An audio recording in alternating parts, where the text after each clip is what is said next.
Picture a pipe. Not an abstraction. A specific one. It is 8 inches in diameter. It is made of fired clay, vitrified so the surface is hard and slightly glazed, the color of old brick. It was laid in sections, each piece roughly 3 feet long, pushed together at joints sealed with oakum and mortar. Workers set it at a slope of about 1/4 inch per foot, enough grade for gravity to do the work. They covered it over, tamped the soil back down, paved the street above it, and moved on. That pipe has been down there ever since. The year it went in the ground was probably somewhere in the 1950s, maybe earlier. In the years following World War II, American cities grew outward at a pace that had no precedent. Suburbs appeared on land that had been farmland the decade before. Streets went in, sidewalks went in, water lines went in, and sewer lines went in. Miles of them, tens of thousands of miles of them, across the country, under every new street and subdivision and downtown block that needed connecting to the system. Clay was the material of choice. It had been the material of choice for a long time. It resists chemical corrosion. Wastewater is chemically hostile, and clay doesn't react to it. The interior surface stays smooth. It drains well. It was cheap, it was available, and it worked. Under the conditions it was designed for. Those conditions included stable soil, manageable root systems, and a service life that engineers pegged at somewhere between 50 and 60 years. That pipe, installed in 1955, reached the outer edge of its designed service life somewhere around 2005. If it was installed in 1960, the clock ran out around 2015. Clay is brittle. It doesn't fail slowly and then dramatically. It cracks under soil movement. It fractures when tree roots find the joints. It collapses when the ground shifts. When it goes, it goes. Whether the pipe in this story has gone yet is not knowable.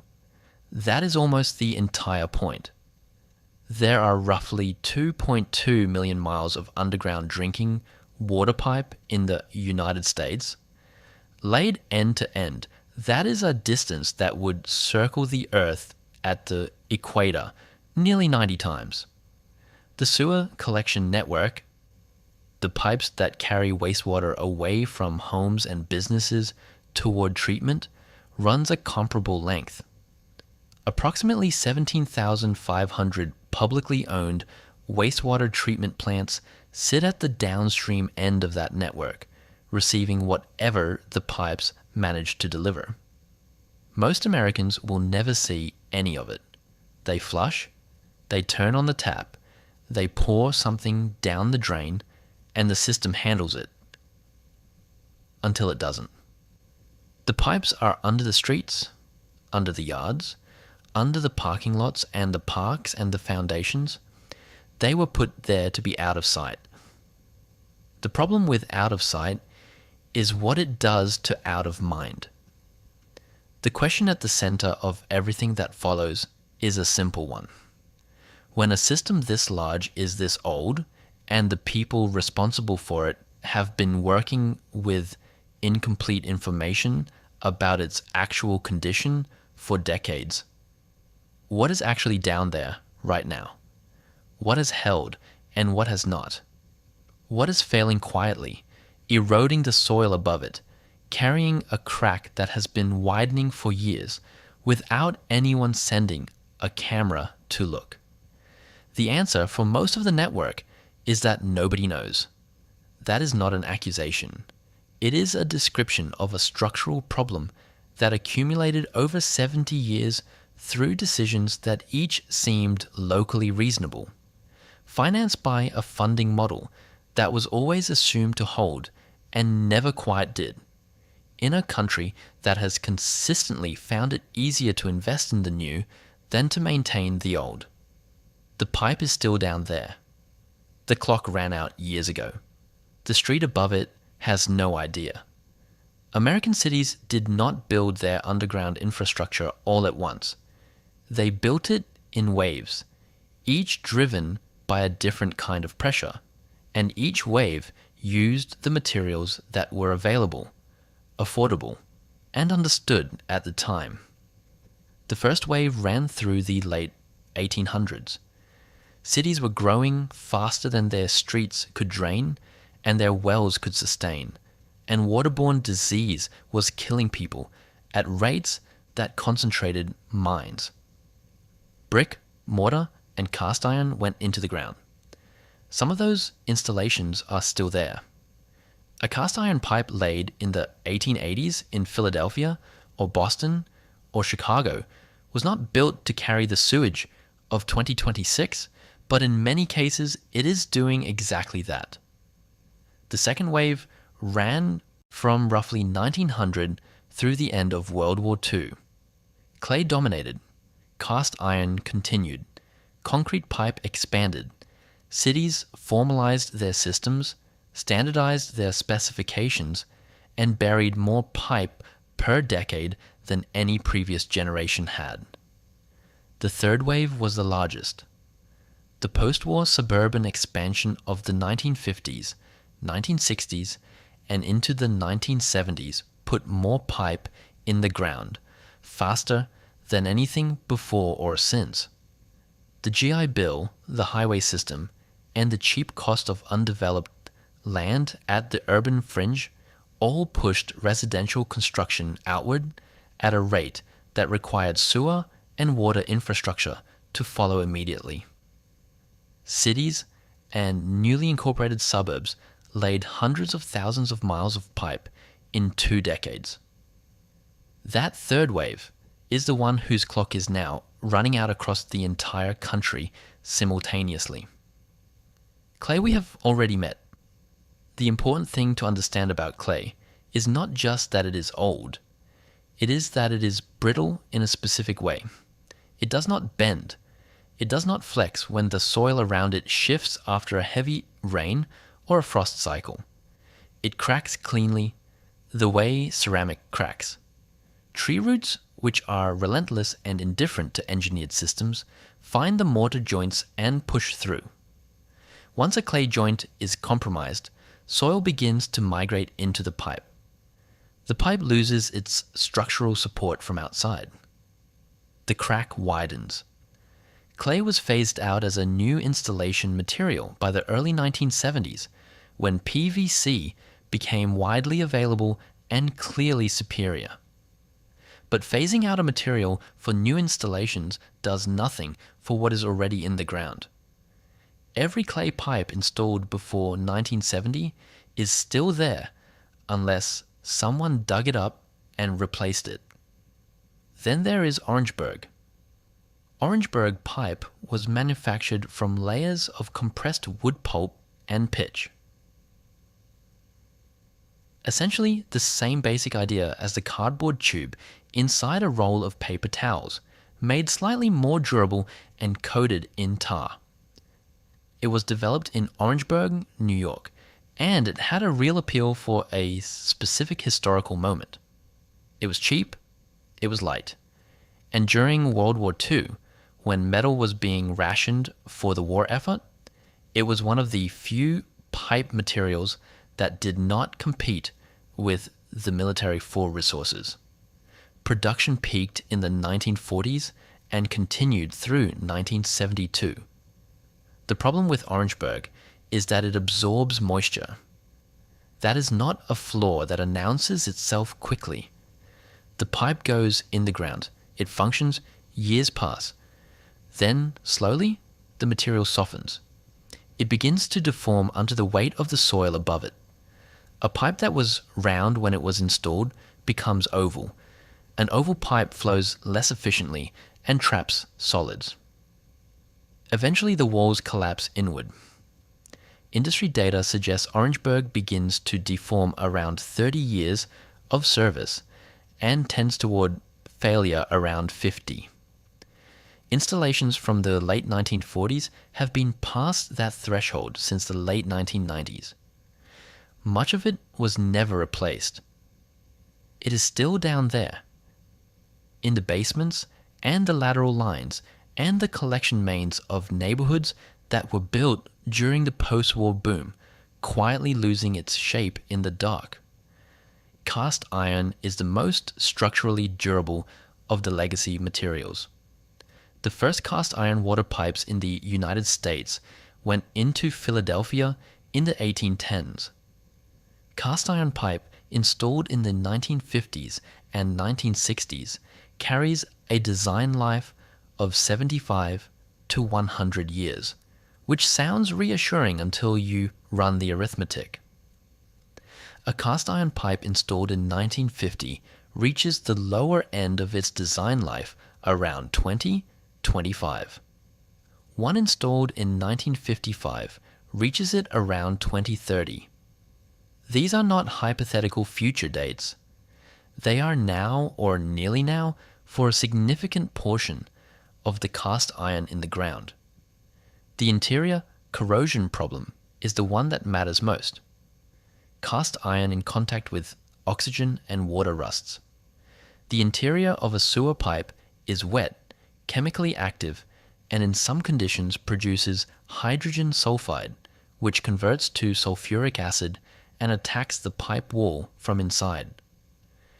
A pipe that looks structurally intact on the outside can have a wall thickness reduced by corrosion to a fraction of what it was when it was installed. You cannot know that without looking inside. The 2023 Utah State University survey of more than 800 water utilities covering nearly 400,000 miles of pipe found that 86% of reported cast iron pipe was over 50 years old. That figure is not a projection. It is a measurement of what is currently in the ground. Step back from the individual materials, and the number that emerges is this. The estimated national average age of water pipes in the United States climbed from 25 years in 1970 to 45 years in 2020. The system is getting older faster than it is being replaced. That gap between the age of what is in the ground and the pace at which new pipe is going in has been widening for 5 decades. The geography of the problem is not uniform. The Northeast and the Midwest carry the oldest networks and the heaviest reliance on cast iron and clay. These are the cities that built first and built most during the early waves. Boston, New York, Philadelphia, Chicago, Detroit, Cleveland, Pittsburgh. Their underground infrastructure is, in many cases, the infrastructure of a different century, carrying the demand of this one. The pipe installed in the 1950s was a reasonable solution to the problem of the 1950s. The engineers who specified it were not making a mistake. They were building within the knowledge, the budget, and the materials available to them. The problem is not what they chose. The problem is what happens to a system when its design assumptions expire across millions of miles of pipe at roughly the same time, and the money and the attention needed to address that have never fully arrived. Before the pipes started failing, they worked. That sounds obvious, but it is worth sitting with for a moment, because the story of infrastructure decline is so often told as a story of negligence or short-sightedness that it can obscure something important. The system that is now aging was, when it was built, one of the more consequential public health achievements in American history. In the decades before widespread municipal sewer systems, waterborne disease moved through American cities with regularity. Typhoid fever, cholera, dysentery. These were not rare events. They were recurring features of urban life, particularly in the densely populated neighborhoods where sewage and drinking water sources were in close proximity underground. The construction of closed sewer systems connected to treatment plants physically separated waste from water supply in a way that had immediate and measurable consequences for survival. As sewer coverage expanded through the early and mid-20th century, waterborne disease mortality fell. The pipes were the mechanism. The engineers who designed those systems made choices that were rational within the constraints they were working under. They specified materials that were available and proven. They sized systems for the populations and rainfall patterns of their era. They built to the codes and the science they had. The gap between what they built and what the system now faces is not a measure of their failure. It is a measure of how much the world around the system has changed while the system itself stayed largely the same. The combined sewer is the clearest example of a design that was coherent for its time and is now a problem. A combined sewer does exactly what its name says. One pipe collects everything: the wastewater from toilets, sinks, and drains inside buildings, and the stormwater runoff from streets, parking lots, and rooftops outside them. In dry weather, the combined flow travels to the treatment plant. One pipe, one destination, one system. The logic was straightforward. Building two separate pipe networks, one for sewage, one for stormwater, costs roughly twice as much in materials and labor. For cities growing quickly in the late 1800s and early 1900s, the combined system was faster to build, cheaper to finance, and adequate for the scale of what they were handling. Adequate under a specific set of conditions. Combined sewer systems were typically designed to carry somewhere between 3 and 160 times the average dry weather sewage flow. A wide range that reflects the enormous variation in system age, geography, and design era. The lower end of that range is a pipe sized for a modest rainfall buffer. The upper end is a system built to absorb significant storm events without overflowing.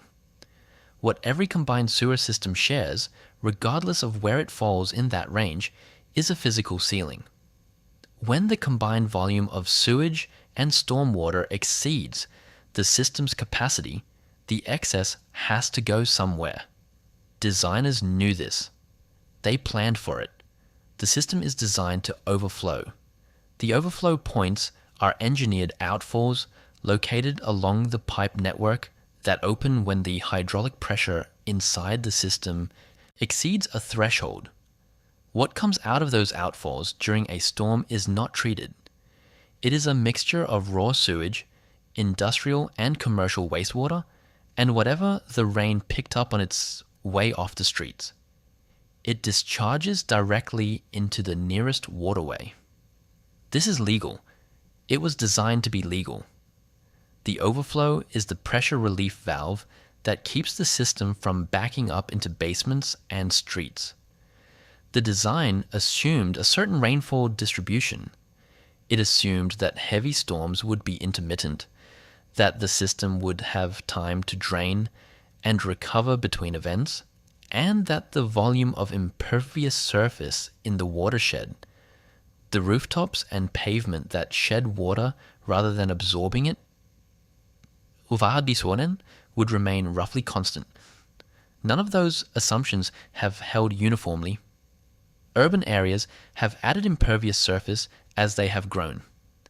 Rainfall patterns in parts of the country have shifted toward more intense events with less recovery time between them.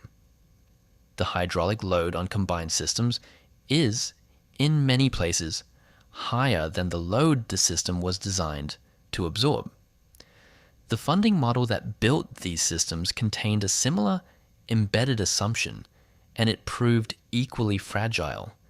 The federal government funded a substantial share of municipal sewer construction through the mid-20th century, most significantly through the Clean Water Act construction grants program that ran from the early 1970s through the late 1980s. Federal dollars built treatment plants, financed pipe installation, and underwrote the infrastructure expansion that extended sewer service to millions of Americans. What those grants did not fund, by design, was ongoing operation and maintenance. That was assumed to be a local responsibility, covered by ratepayer fees, by municipal budgets, by the routine financial housekeeping of running a utility. The assumption was not unreasonable. Utilities do charge rates. Municipalities do have budgets. But the scale of ongoing maintenance required by a network this large, combined with the political difficulty of raising utility rates, combined with the competing demands on municipal budgets, meant that maintenance was the line item that absorbed cuts first. Not dramatically, not in any single budget cycle that would look obviously reckless, but steadily across decades in hundreds of cities simultaneously. The pipes the federal government helped build in the 1960s and 1970s are now 50 and 60 years old.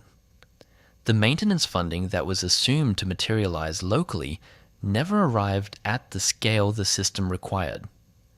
What accumulated instead was a deferred maintenance bill that has been growing quietly for decades and is now, in cities across the country, coming due.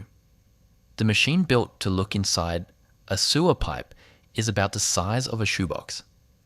It rides on 4 rubber wheels, independently driven with enough torque to push itself through standing water and navigate debris without stalling.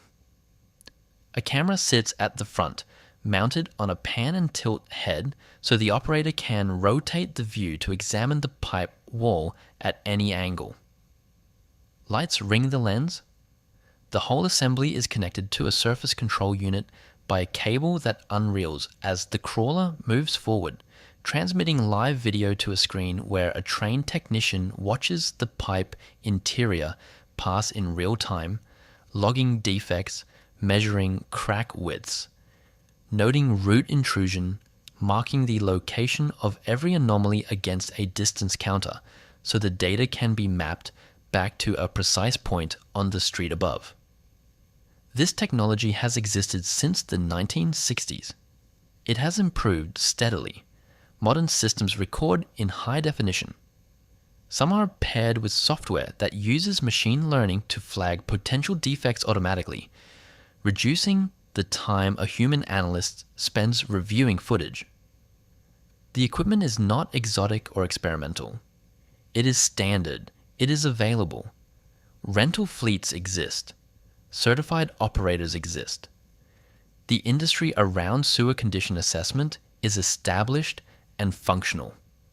The gap is not in the technology.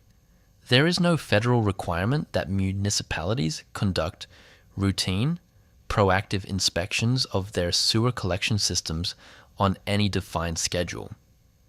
None. A water utility can go decades without sending a camera into a pipe and be in full compliance with federal law, provided it is not under a consent decree or responding to a specific regulatory trigger. The decision of when to inspect, how much of the system to inspect, and how often to repeat that inspection is left to local utilities and the budgets their governing bodies are willing to approve. What that produces in practice is a system where inspection is largely reactive. A pipe gets inspected when something goes wrong. When a homeowner reports a backup, when a section of street settles unexpectedly, when a sinkhole opens, or a manhole surcharges during a storm, or a crew investigating one problem sends a camera down a line to understand what is happening nearby. The inspection follows the symptom. The pipe that has been quietly developing a crack for 15 years in a neighborhood where nobody has reported anything, in a section of the network that has not been flagged for any particular reason, does not get inspected. It gets inspected when it fails. That distinction between inspection that precedes failure and inspection that responds to it is the difference between asset management and emergency repair. They cost different amounts. They produce different outcomes. And they represent two fundamentally different relationships with the infrastructure underneath a city. The data that exists on inspection coverage comes primarily from the water main side of the system, where tracking is more developed than on the sewer collection side. The 2023 Utah State University survey of more than 800 utilities found that 43.5% of utilities conduct some form of regular condition assessment of their water mains. That number is worth pausing on. It means that among utilities large enough and organized enough to participate in a comprehensive national survey, fewer than half are systematically looking at their water pipes on any regular basis. The other 56.5% are managing their systems without routine visual data on what those systems actually look like inside. And the water main figure, incomplete as it is, represents the better tracked half of the underground system. Sewer collection lines, the pipes that carry wastewater away from buildings toward treatment, are monitored even less comprehensively. There is no national database that tracks what percentage of the sewer collection network has been visually inspected in the past decade. The EPA does not compile or publish that figure. The ASCE report card grades wastewater infrastructure on the basis of failure rates, funding gaps, and utility-reported data, not on any comprehensive accounting of how much of the physical pipe has actually been examined. The honest answer to the question of what fraction of the country's buried sewer network has been looked at recently is that nobody knows, because the data to answer that question has not been systematically collected. What is known is the consequence of that gap. The average number of collection system failures for combined water utilities increased from 2 to 3.3 per 100 miles of pipe over the last decade, according to ASCE's 2025 report card. Failure rates are going up while the renewal and replacement rate for large capital projects is going down, from 3% to 2% over the same period. These two numbers moving in opposite directions are the signature of a system that is being consumed faster than it is being replenished, in the dark, without a complete accounting of where the losses are accumulating. There are utilities doing this differently. Industry reporting describes programs where a municipality commits to inspecting approximately 10% of its collection system every year, cycling through the entire network on a 10-year rotation. That pace means no pipe goes more than a decade without a camera inside it. Engineers can see what is developing, prioritize rehabilitation before structural failure, and schedule replacement work in a planned sequence rather than in response to emergency. The maintenance costs are higher in any given year. The emergency repair costs over time are substantially lower. The outcomes, in terms of system reliability and public health protection, are measurably better. That model exists. It works. It is not the norm. The norm is a utility managing a network whose condition it knows incompletely, making decisions about where to spend limited maintenance dollars based on a combination of historical failure data, complaint records, and informed estimation. The pipes that have failed before get attention. The pipes that have not failed yet, in the sections of the network where nobody has reported a problem, remain unexamined. The camera on its 4 rubber wheels stays in the maintenance yard. What makes this particularly difficult to resolve is that inspection costs money, and the money available for underground infrastructure maintenance has never been sufficient to close the gap between what the system needs and what it receives. The inspection gap and the funding gap are the same problem approached from 2 directions.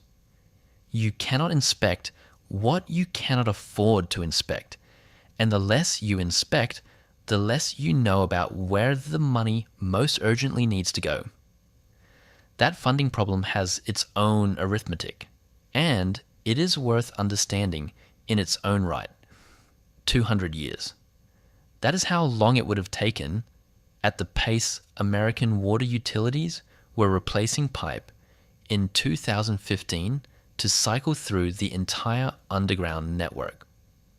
Not to fix the pipes that were already failing, not to address the backlog of deferred maintenance, simply to replace every pipe in the system once, at the rate utilities were actually replacing pipe, would have taken 2 centuries.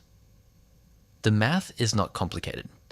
In 2015, utilities were replacing an average of 0.5% of their pipe network per year. 0.5%. Divide 100 by 0.5%, and you get 200. The system being replaced at that pace would not complete a single full cycle until the year 2215. The clay pipes going in the ground right now, if any were, would be installed, reach the end of their service life, fail, and be replaced. And the original pipes from 2015 would still be waiting their turn. By 2019, the picture had improved for some utilities. The fastest moving programs had accelerated to replacement rates of between 1% and 4.8% of their networks per year.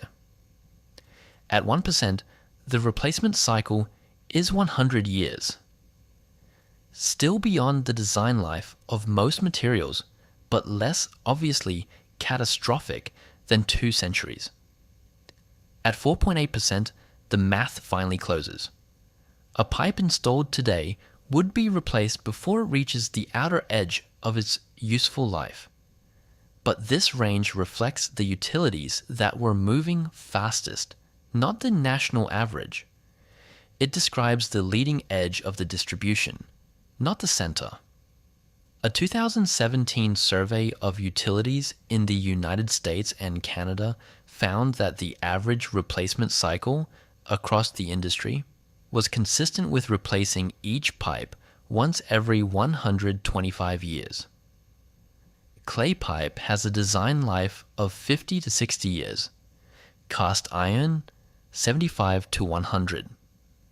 Orangeburg, effectively 50 before structural failure becomes likely. A replacement cycle of 125 years means the average pipe in the average system is in the ground for more than twice as long as the more fragile legacy materials were designed to last.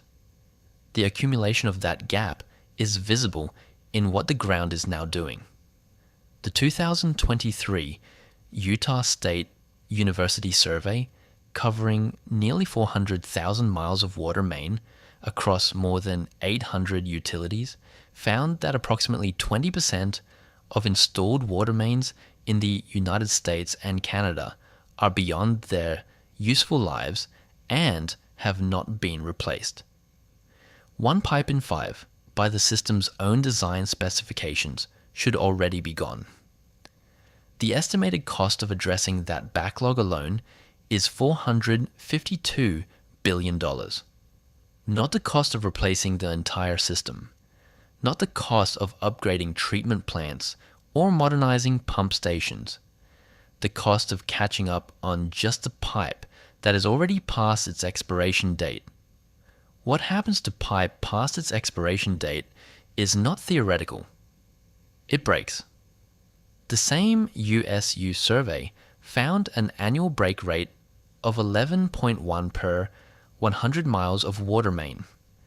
That is an improvement from 14.0 per 100 miles in the 2018 survey, a reduction driven in part by utilities that have begun applying more systematic asset management and targeting their oldest, most failure-prone pipe for replacement.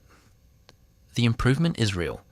The number it improved from is also real.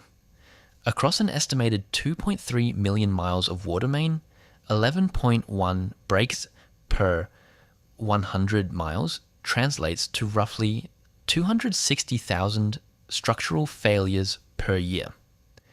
That is more than 700 per day, more than 30 per hour.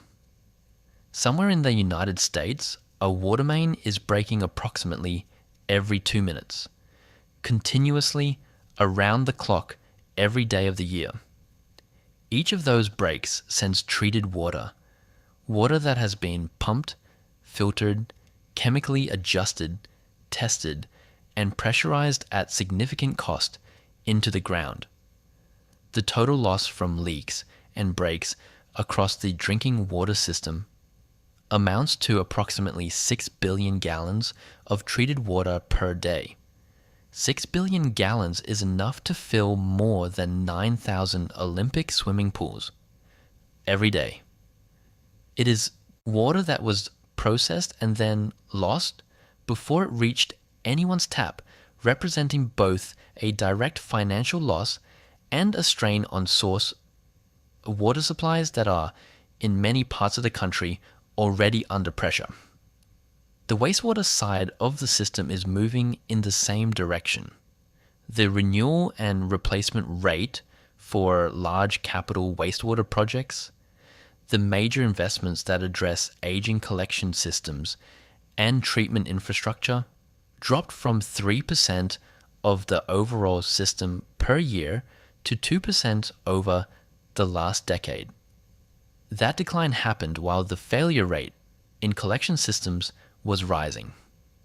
Collection system failures for combined water utilities went from 2 per 100 miles of pipe to 3.3 over the same period. The replacement rate is falling. The failure rate is climbing. These two lines moving in opposite directions simultaneously over a decade describe a system that is losing ground. The question a utility manager sitting with these numbers faces is not whether to act. Most understand what the data is saying. The question is where the money comes from. The replacement math is clear enough. The funding math is considerably harder. What does it actually cost to fix a system this large? The EPA answers that question on a rolling basis. Through surveys it conducts roughly once a decade, asking states and utilities to estimate the capital investment their systems will require over the next 20 years. The most recent wastewater survey, completed in 2022 and transmitted to Congress in 2024, put the national wastewater infrastructure need at $630 billion over 20 years. The most recent drinking water survey, published in 2023, put the drinking water need at $625 billion over the same period. Together, that is $1.255 trillion in identified infrastructure need over the next 2 decades. Pipe replacement and rehabilitation accounts for the largest single share of the drinking water figure, at approximately $422 billion of the $625 billion total. These are not speculative projections built on pessimistic assumptions. They are bottom-up estimates compiled from state-level data on the actual condition of actual systems. And the wastewater figure has grown by 45% since the 2016 estimate, which means the gap between what is needed and what is being spent is not holding steady. It is widening. A consulting firm analysis published in early 2025 put the water utility sector's funding gap, the difference between what utilities need to spend and what they are actually spending, at $110 billion in 2024 alone. By 2030, that annual gap is projected to reach $194 billion. The gap is not a fixed problem waiting for a fixed solution. It is a moving target, and the target is moving away from the money. To understand why that gap persists, it helps to understand who is responsible for closing it. State and local governments fund 92% of wastewater infrastructure spending in the United States. The federal share is 8%. That split has been roughly consistent since at least the 1950s, according to a 2025 Congressional Budget Office study. The federal government built much of the system through the construction grant programs of the 1970s and 1980s. The federal government established the regulatory framework through the Clean Water Act and the Safe Drinking Water Act that defines what the system must achieve. But the ongoing cost of operating, maintaining, and replacing the system falls almost entirely on state and local governments and on the ratepayers those governments serve. That structure means the funding gap is not primarily a federal budget problem. It is a local budget problem replicated across thousands of utilities of varying size, financial capacity, and political will, each managing a piece of the same aging network with whatever its ratepayers and governing board will support. The federal government did make a significant move in 2021.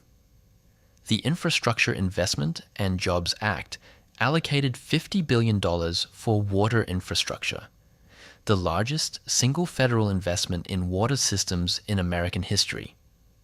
The money is real. It has funded projects. The ASCE attributes part of the overall infrastructure grade improvement from C- to C in the 2025 report card to the more than 60,000 projects the Act set in motion.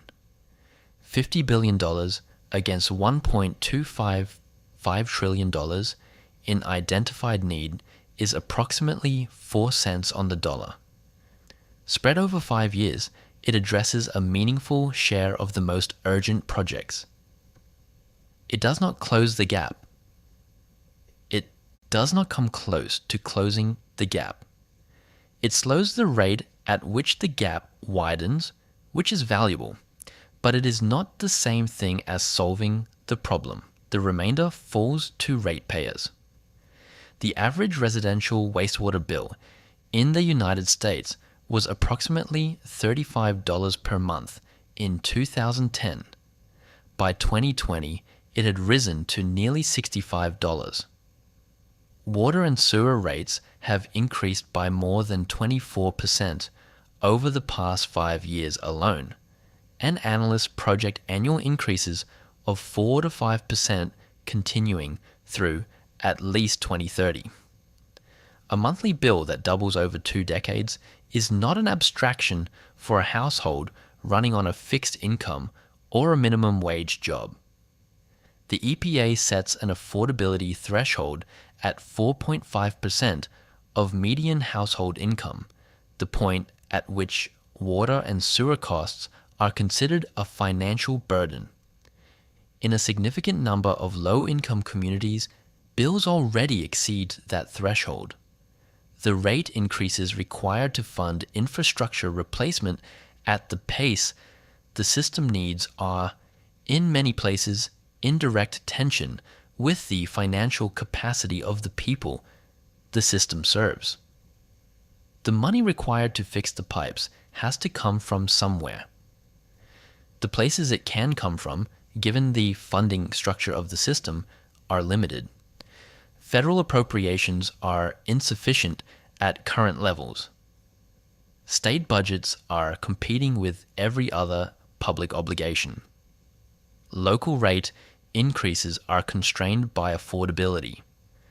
The gap between those realities and the $1.255 trillion need is not a gap that any single political decision closes.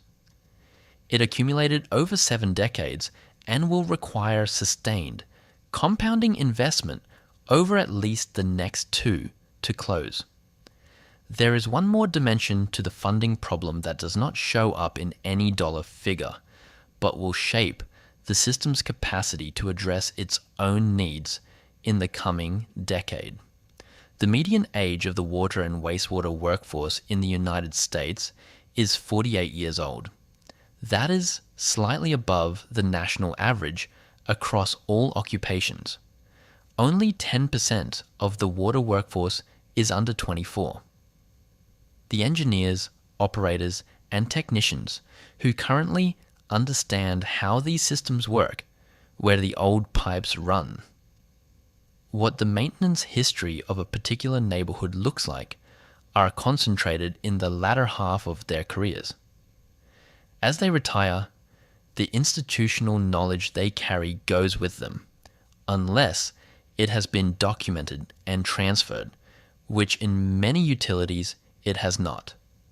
The funding gap is compounded by a knowledge gap that is developing on the same timeline.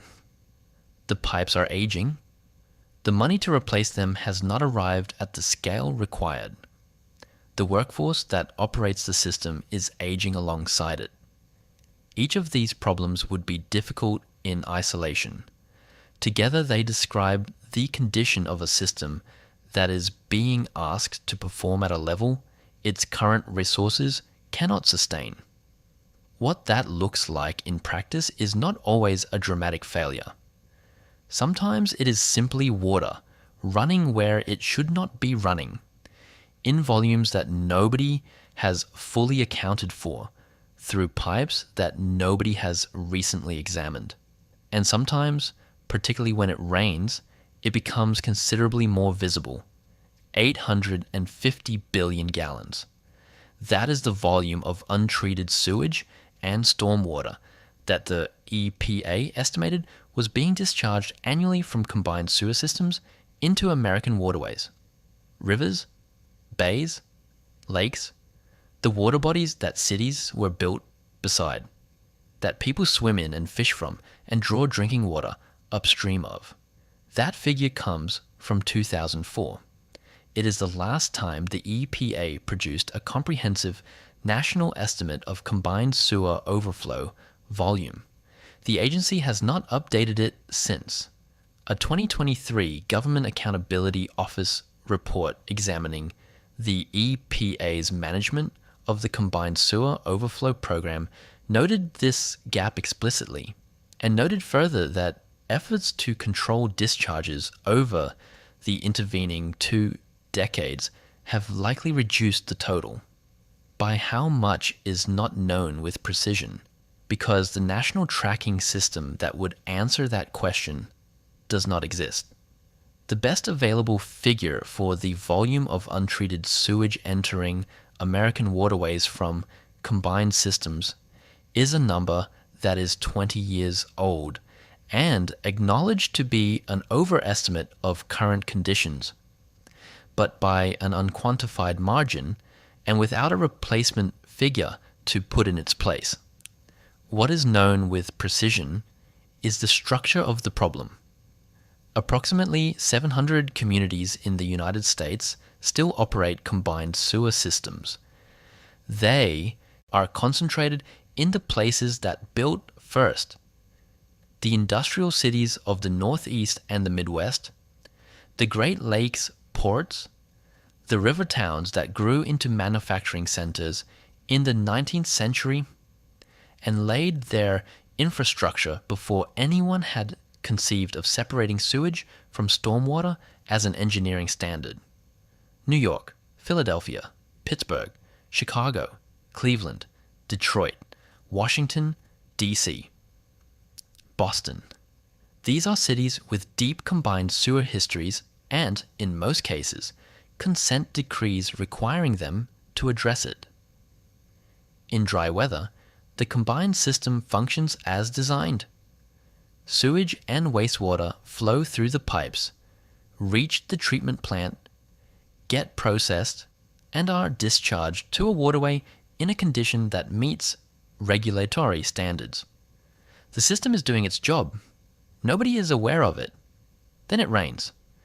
When rainfall enters the combined system, running off rooftops, streets, parking lots, any impervious surface that sheds water rather than absorbing it, it mixes with the sewage already in the pipes, and the combined volume begins to rise. The treatment plant downstream has a fixed capacity. It was designed for dry weather sewage flow, and it can handle some additional volume from wet weather, but it has a ceiling. When the combined flow in the pipes exceeds that ceiling, the system has to do something with the excess. It does what it was designed to do. Permitted outfalls, located at intervals throughout the combined pipe network, open. They are the pressure relief valves of the system. What comes out of them is not treated. It is a mixture of whatever was in the sewage pipes: human waste, industrial and commercial discharge, pharmaceuticals, cleaning chemicals, the full contents of the combined collection system, and whatever the rain carried off the streets: motor oil, heavy metals, pesticides, fertilizer, animal waste, litter, sediment. All of it discharges directly into the nearest waterway. The public health consequences downstream are specific and documented. Bacteria counts in receiving waters spike after combined sewer overflow events. Beaches close, shellfish beds close, sometimes for weeks, because bivalves filter water and concentrate whatever pathogens the overflow introduced. Algae blooms follow the nutrient load. Dissolved oxygen levels drop as bacteria consume oxygen, breaking down the organic material in the discharge. The waterway that looked swimmable on a Tuesday afternoon looks and smells like what it has become by Wednesday morning. The regulatory response to this has been the consent decree system. Under the Clean Water Act, municipalities with combined sewer systems are required to develop long-term control plans, approved by the EPA, that outline how and when they will bring their overflow frequency into compliance with water quality standards. Compliance is legally enforceable. Violations carry penalties. The consent decree is the instrument by which a city becomes legally obligated to fix its combined sewer system on a defined timeline. The GAO examined how that system was working in practice and published its findings in 2023. It reviewed a sample of 11 municipalities operating under long-term CSO control plans. 2 had completed their construction or were near completion. 1 was in active litigation over whether it was even required to update its control plan. The remaining 8 were mid-construction, working through programs that in some cases had been underway for decades and had planned completion dates extending as far as 2040. These are not cities that have ignored the problem. They are cities that have been legally required to address it, have been spending money on it, and are still decades from finishing. The scale of what finishing requires explains why. Decoupling a combined sewer system means either separating the storm and sanitary sewers into 2 independent networks, which requires excavating and replacing infrastructure under established city streets, or building storage and treatment capacity large enough to handle the combined wet weather flow without overflowing. Milwaukee has been building deep tunnel storage since 1994. Louisville has been separating sewers and constructing storage facilities for years, reducing CSO volume substantially in that time, with work still ongoing. Washington, D.C. is partway through a decades-long tunnel project under the Anacostia and Potomac watersheds. These are massive engineering undertakings, measured in miles of tunnel and billions of dollars, in cities that were built before anyone imagined they would be necessary. And while those cities work through their programs, the climate is changing their arithmetic. Recall the design assumption established in Section 3. Combined sewers were built around a rainfall distribution that assumed storms would be intermittent, with recovery time between them, and that the volume of impervious surface in the watershed would remain roughly stable. Neither assumption is holding uniformly. In parts of the Northeast and Midwest, precipitation patterns have shifted toward more intense events concentrated in shorter windows. The same total annual rainfall, arriving in fewer but heavier storms, produces higher peak flows in the combined system than the original design anticipated. The overflow threshold gets crossed more often for longer durations, releasing larger volumes per event. The system is being asked to absorb a hydraulic load it was never sized for, aging as it absorbs it, with completion of the remediation programs still years or decades away. The cities under consent decrees are the ones the regulatory system can see. They have documented overflow volumes, legal obligations, and construction timelines. The oversight, imperfect as the GAO found it to be, at least exists. What the overflow data cannot show is what is happening in the collection lines upstream of the overflows, the aging pipes carrying the combined flow toward those permitted outfalls, the pipes whose condition is, as Section 4 established, only partially known. A combined sewer system under a consent decree is a system whose overflow problem has been legally acknowledged. Whether the pipes feeding that system are cracking, corroding, or allowing groundwater infiltration that adds to the flow is a separate question, tracked separately, funded separately, and in many cases less completely understood. Jackson, Mississippi had both problems simultaneously. What happened there was not a combined sewer failure in the technical sense. It was something in some ways more instructive. A system whose multiple failure modes converged at the same moment, in the same city, visible to anyone paying attention long before the pipes finally gave out. On August 29th, 2022, the largest water treatment plant in Jackson, Mississippi stopped functioning. 160,000 people lost access to safe water. Hospitals, fire stations, schools. The city's ability to fight a fire, to run a surgery, to fill a glass from a tap, depended on a system that had, at that moment, given out. The Mississippi National Guard set up distribution sites across the city. People lined up in their cars for bottled water and non-potable water from trucks. The images looked like the aftermath of a natural disaster. It was not a natural disaster. It was the end of a process that had been underway for decades. 10 years before the August 2022 failure, in November 2012, the United States Department of Justice and the EPA filed a complaint against Jackson for violations of the Safe Drinking Water Act. A settlement followed. The city entered a consent decree, which is a legally binding agreement requiring specific improvements to the water system on a defined schedule. The 2012 consent decree was not a warning. It was a documented finding that the system was already failing to meet federal standards, with legal obligations attached.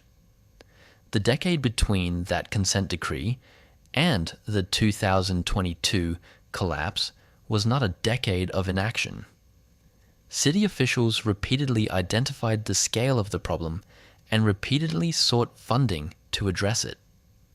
What those years produced was a compounding shortfall between what the system required and what arrived. A water leak of significant size, reported in 2016, was documented as still unrepaired in 2023, continuing to release city water into a crater beside a golf course while the repair waited for resources that did not materialize.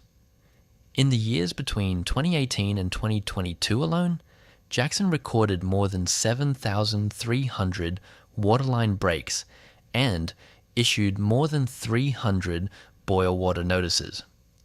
These are not numbers from a system quietly degrading. These are numbers from a system in open distress, broadcasting its condition through every break and advisory, while the structural gap between the cost of the fix and the available funding remained unclosed.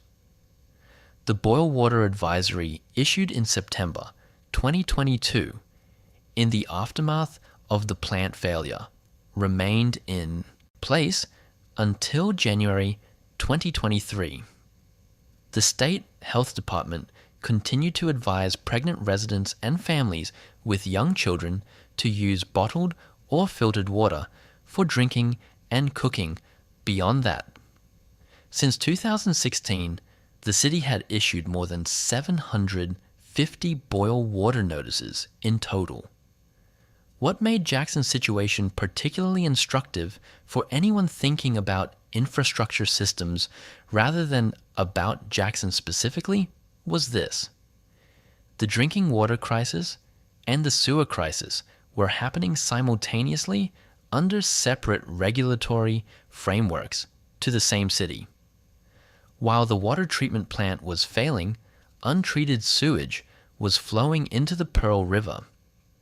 Jackson's wastewater system was also under a consent decree, separate from the drinking water consent decree, requiring the city to address sanitary sewer overflows that were discharging raw sewage into local waterways, into neighborhoods, and into parks.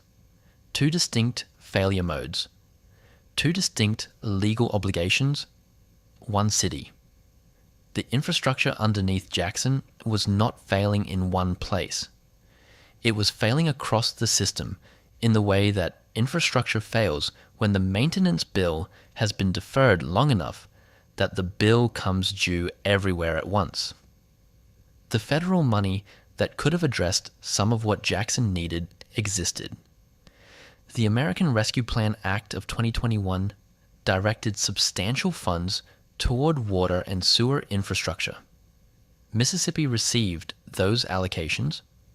The path from federal allocation to Jackson's pipes ran through state legislative decisions that, for reasons documented at length by ProPublica, the Southern Poverty Law Center, and the Washington Post, consistently complicated, delayed, or reduced the money available to the city. The specifics of those legislative decisions are political history. The result, in engineering terms, was a funding gap that state and federal money existed to partially close, and did not close in time. Jackson has a population that is approximately 80% black and in which roughly 1 in 4 residents lives below the poverty line. Those facts are part of the documented record of the crisis and belong in any honest account of it. They are also not the explanation for what happened to the pipes. The explanation for what happened to the pipes is the same explanation that applies to aging infrastructure in cities with very different demographics. A system built in one era, maintained at insufficient levels across several subsequent eras, regulated under a framework that identified failures and required remediation but could not compel the funding needed to execute it, finally reached a point where the accumulated deficit of maintenance and investment exceeded the system's capacity to keep functioning. What makes Jackson useful to this script is not its exceptionalism. It is the opposite. Jackson is what the numbers look like when they run out of runway. The consent decrees that were meant to compel improvement. The funding mechanisms that existed on paper but did not arrive at scale. The break rates climbing year over year while repair resources lagged behind. The boil water notices accumulating into the hundreds. The 2022 failure did not arrive without warning. It arrived after a decade of warnings documented in regulatory filings, utility reports, and news coverage that the system was approaching a threshold it would not be able to sustain. There are other cities carrying aging infrastructure, documented consent decree obligations, deferred maintenance backlogs, and funding gaps between what the system needs and what the budget provides. They are not Jackson. Their pipes are made of different materials. Their political circumstances differ, their demographics differ, their specific failure modes will differ. But the structural condition? A system whose design assumptions have expired, whose replacement rate lags behind its failure rate, whose inspection coverage is incomplete, whose funding gap has been widening for decades, is not unique to Jackson, Mississippi. Jackson got there first. The trajectory that produced it is not finished producing outcomes. On a morning in early April 2026, a section of Pacific Street in Omaha, Nebraska collapsed. The video captured on a nearby camera spread across the internet within hours. 2 vehicles were on the street when the road gave way beneath them. Both dropped into the hole. Bystanders pulled the drivers out. The sinkhole was deep enough and wide enough that the vehicles were not visible from street level once they had fallen. By the time repair crews arrived, the image had already traveled far enough to become the kind of moment that makes infrastructure legible to people who don't ordinarily think about what is under the road. The repair took 9 days. The conditions that produced it took decades. Understanding what actually happened on Pacific Street requires going below it to the mechanism that turns a leaking pipe into a missing road. It begins with water. A pipe fails. A crack, a separated joint, a section of corroded wall that finally gives way, and water begins to move through the opening. Under pressure, that water does not simply pool, it carries. It picks up soil particles and moves them, grain by grain, through the breach and into the pipe, or laterally through the surrounding ground, or upward along paths of least resistance toward the surface.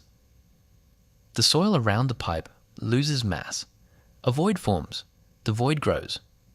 Above it, the road surface holds, because road surfaces are designed to span short gaps and the void is not yet wide enough to exceed that span. The traffic keeps moving. The ground keeps hollowing. Then the span is exceeded and the surface goes. This process can take years. It produces no visible warning at street level until the moment it produces a catastrophic one. A slight dip in the pavement, a pinhole in a nearby grass patch. These are the signals if anyone is looking for them. Often nobody is looking for them because the inspection gap that Section 4 described applies to storm sewers and water mains as directly as it applies to sanitary sewer lines. What caused the Pacific Street collapse is, as of the reporting available, still disputed. Omaha Public Works identified the cause as a broken water main operated by the Metropolitan Utilities District. the regional utility responsible for water service. MUD challenged that explanation, contending that a city-owned storm sewer had been breached first, that the storm sewer failure was what eroded the soil, and that the water main broke after the road had already begun to collapse, rather than before. Both agencies filed claims against each other for the cost of repairs. Two organizations responsible for adjacent pieces of underground infrastructure in the same street, on the same block, could not agree on which system had caused the ground to disappear. That dispute is not a bureaucratic footnote. It is an illustration of how underground infrastructure is managed in most American cities as a collection of separately administered systems with separate records, separate inspection schedules, and separate institutional responsibilities occupying the same underground space without a unified accounting of how they interact or what the combined condition of that space actually is. A water main and a storm sewer run beneath the same pavement. When something goes wrong at the interface between them, the first question is often not what happened, but whose problem it is. Omaha's public records show that the Pacific Street sinkhole was not an isolated event. The city has averaged more than 400 cave-ins annually since 2021, according to a Flatwater Free Press analysis of public works data. 400 times in a single year. In one mid-sized American city, the ground opened up in some form. Most of those events were not viral. Most were small enough to be repaired without attracting attention.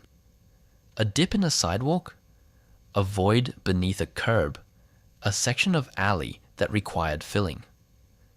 But the aggregate of 400 cave-ins per year is the aggregate of 400 moments when the underground infrastructure of the city failed to hold the ground above it together. The Pacific Street sinkhole was the one that happened to be filmed. In the weeks after the collapse, city officials began discussing tools that might allow them to identify underground problems before they reached the surface.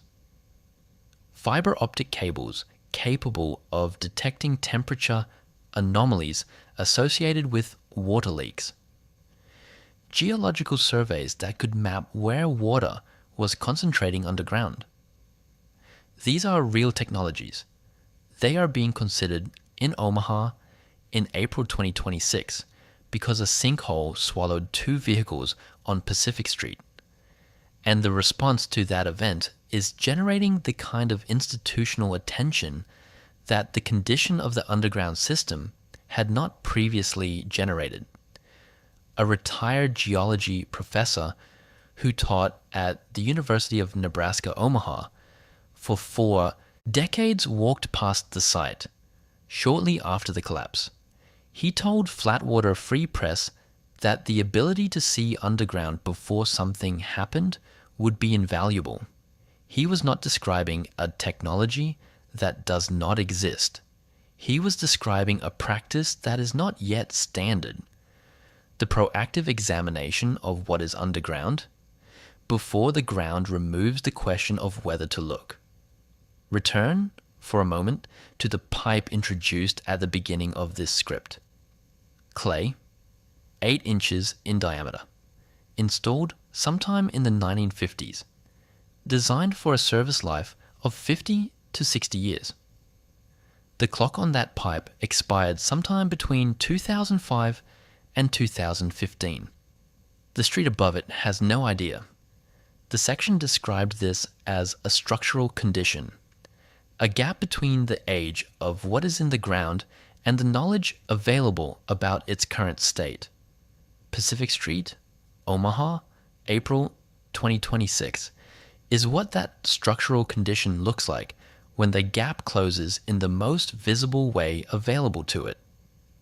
The street above the pipe holds until the pipe can no longer hold the street. The Omaha repair was completed in 9 days. The broken pipe was fixed. The void was filled. The pavement was replaced. Pacific Street reopened to traffic, and the sinkhole receded from the news cycle. What did not change in those 9 days was the condition of the pipes that were not on Pacific Street. The hundreds of miles of aging infrastructure beneath Omaha's other streets, the ones that have not yet produced a camera-ready collapse, continue to carry whatever they are carrying in whatever condition they are in without a camera inside them. What is true of Omaha is true of cities across the country. The repair addresses the failure. It does not address the system.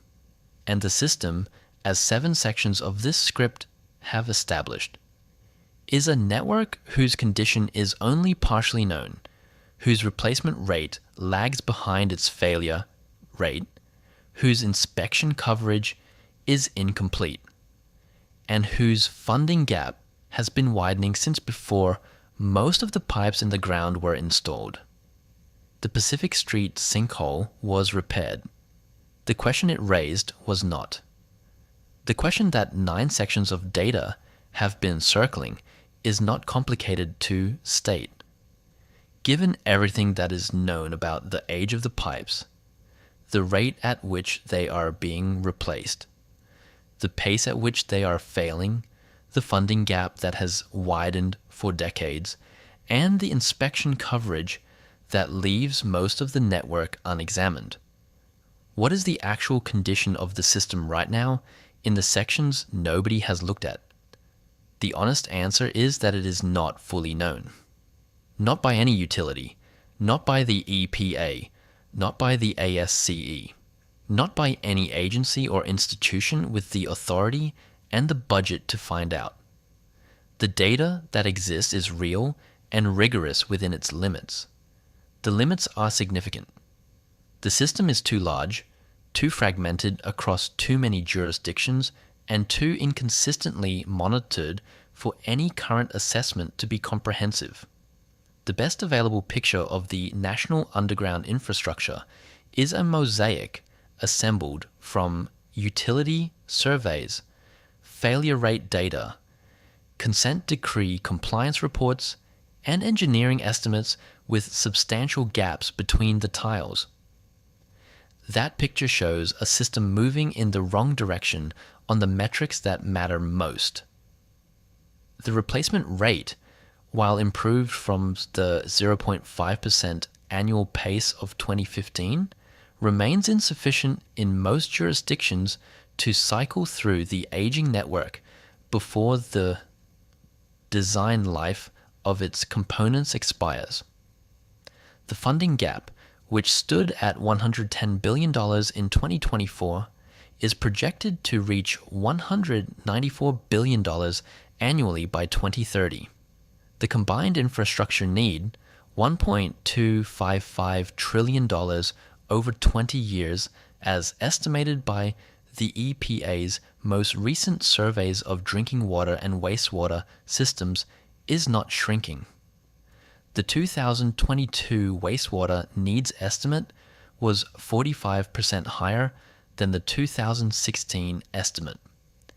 There is no mechanism currently in place that would cause the 2027 estimate, when it is compiled, to be lower.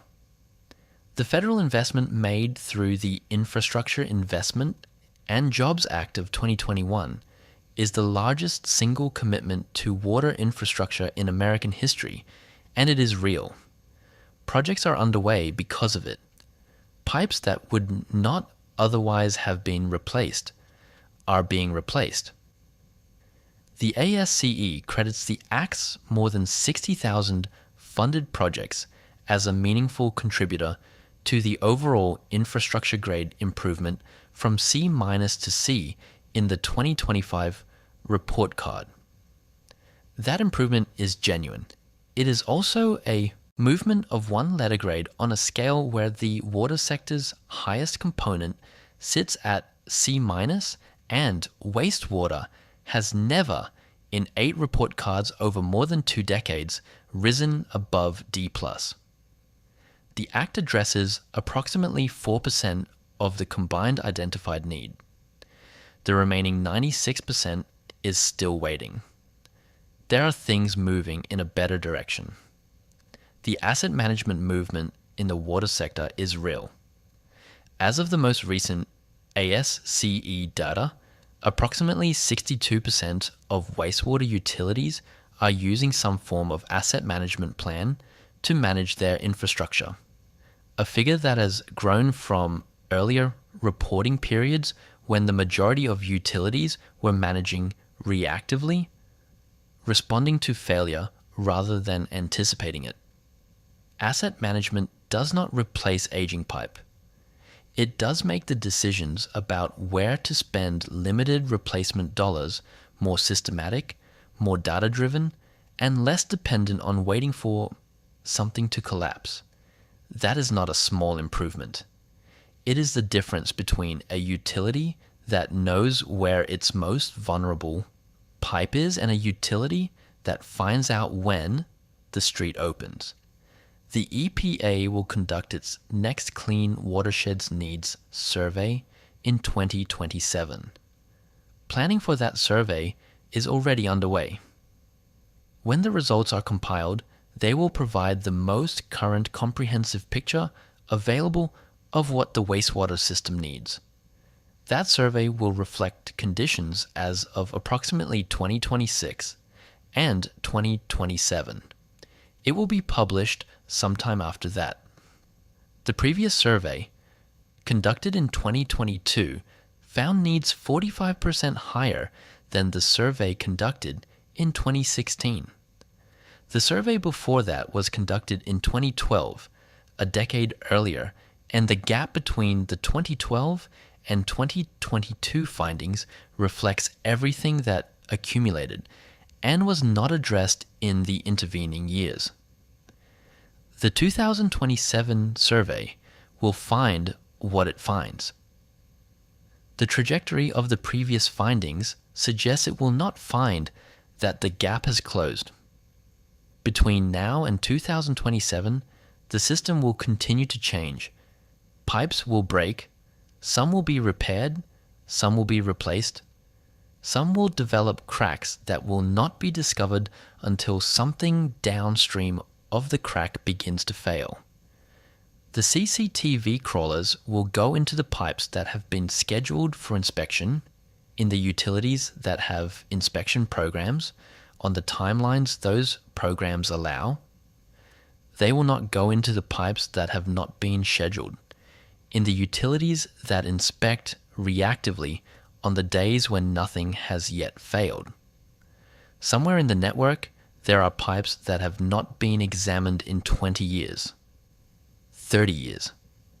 In some sections of the older systems, possibly longer. The condition of those pipes is estimated, not known. The estimates are based on material type, installation date, soil conditions, historical break rates in the surrounding area, and the engineering judgment of the people responsible for the system. Those estimates are the best available tool. They are not the same as a camera inside the pipe. The EPA surveys the wastewater system roughly once a decade. The ASCE grades it every 4 years on the basis of available data. The utilities manage it every day with the inspection capacity and the budget they have. None of these processes produce a complete current picture of what is underground. The picture that exists is the best one available. It shows a system under stress, aging faster than it is being replaced, carrying more load than some of its components were designed for, in conditions that climate is making more demanding, funded at a level that has never matched the scale of what the system requires. That is what the data shows in aggregate at the national level. At the level of a single pipe, the picture is simpler and less knowable. Somewhere beneath a city, not Jackson, and not Omaha, but a city, a pipe was installed in 1958. It is made of clay, or cast iron, or possibly Orangeburg, depending on the neighborhood and the era of its specific block's development. It has been in the ground for nearly 70 years. Its designed service life, whichever material it is made of, has either expired or is approaching expiration. Nobody has sent a camera into it recently. The street above it shows no signs of distress. The utility responsible for it has it on a list somewhere, assigned a priority level based on its age and its neighborhood's historical break rate, scheduled for assessment in a future budget cycle. It may hold for another 20 years. The material may have lasted longer than its design life, as some pipes do in the right soil conditions, under manageable load, without significant root intrusion or corrosion. That happens. Engineers know it happens. It may also be carrying a crack that has been widening since 2019 in a section of pipe that has not been examined since before that crack existed. The soil above the crack may already be moving, slowly, grain by grain, into the breach. The street above it does not know which of those things is true. Neither does anyone else.